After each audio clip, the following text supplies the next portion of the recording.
Welcome back to Nick Lenz's Comic Corner, Classic Class Non Classics.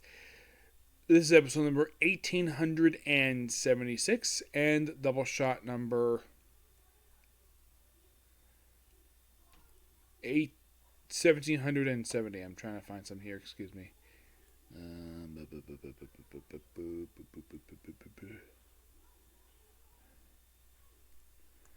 Bingo.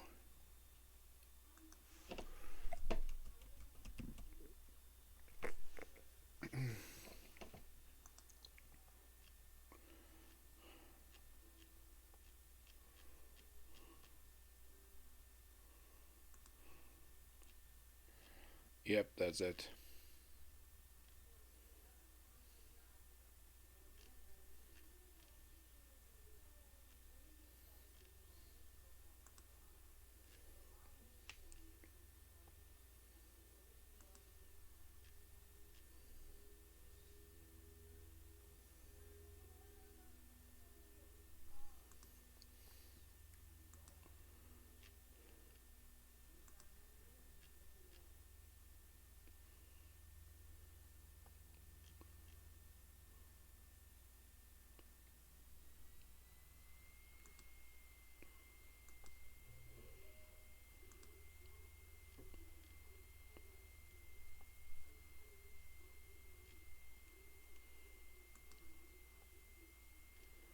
I'm just looking up something here. This will take just a minute.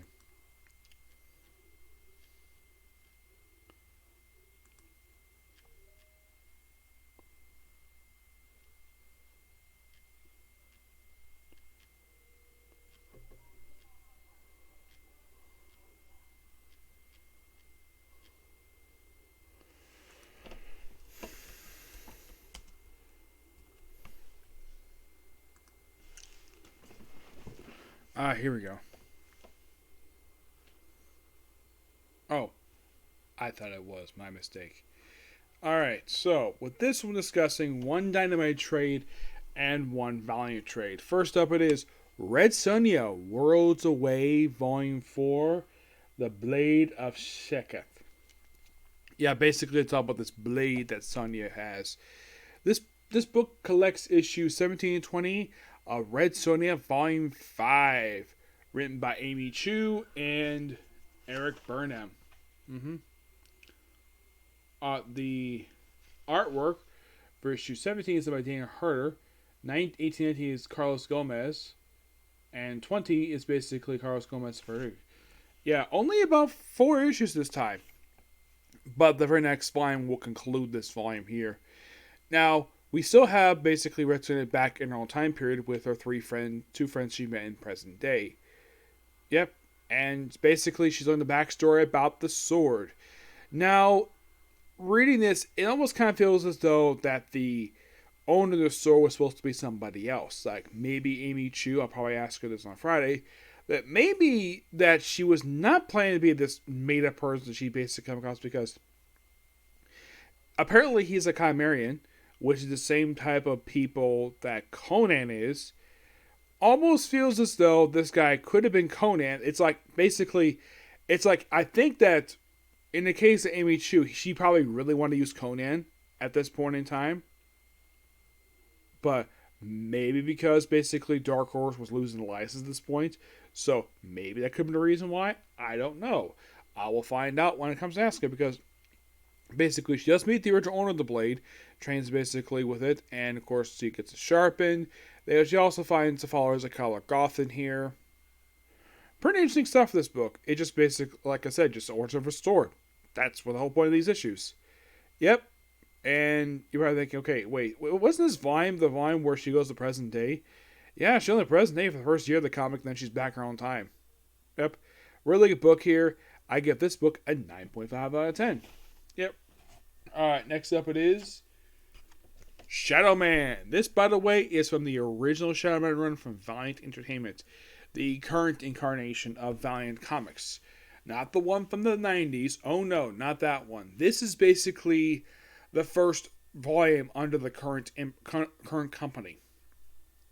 This book was actually the longest out of the 3 volumes so far that Valiant Entertainment has published for this character. Excuse me. Yes. Now, if you're curious, so this actually is from the 4th volume for the series.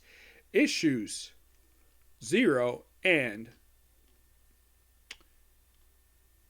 10 through 12. Mm-hmm. It's called Deadside Blues. Mm-hmm.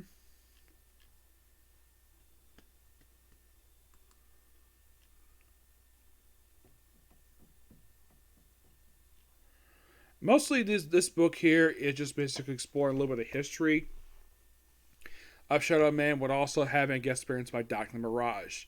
Yeah, believe it or not, this is actually one of 2 characters to make a debut in this very comic book. Though this is not her debut, I thought this was. Nope, her first appearance actually issue 5. I'll probably discuss it when I get a chance to get in the book. Yeah, for some reason, Miller Comics didn't have the first 2 volumes, so I grabbed this one. They also have volume 5. Yeah, they have the volume that came out. This one by Andy Diggle. This one is done by Justin Jordan, Jim Zeb. Mm-hmm. Yes, Justin Jordan does issues 0 and 10. Issue number 11 is done by Jim Zeb. But the 12 is a multi-issue story. Yes, 12 is multi-issues. It is done by Alex Knott, Christopher Sabili. I believe this guy was the last writer for Blue Beetle before it ended. Duffy Barreau and Noel Doverick. Alex Knott, I believe he was the writer for one of the Ninjak books. Yes. What? Oh wait, scratch that. No, he was not the writer of that book. I don't think he worked. I think he did work at DC once. I think he worked in the Suicide Squad issues, and I believe he was also the main. Actually, I don't think he worked on that one. That was another guy. Oh yeah, I do remember what this guy did. He did a couple series for Marvel. He did Secret Avengers and Bucky Barnes with a Soldier, and that was it. Yep. Justin Jordan himself did have a time at DC writing Green Lantern Guardians. Jim Zeb, who I have talked to Zeb Wells about this, even he basically is very appreciative, in my opinion, of both him and Jim Zeb. Very underrated writers. Because basically these 2 writers are not well talked. They're not, let's say, they're not talked about particularly per se. Though Jim Zeb has come back to their Volume of Thunderbolts, which I'm very happy for that. Yes. Aside from the fact this just explores more stuff with Shadow Man, there's not much stuff here. I mean, I don't mind exploring the whole thing with the new Shadow Man, like his legacy stuff with like the era of like the 18th century Shadow Man, the Civil War one. Really fun stuff here.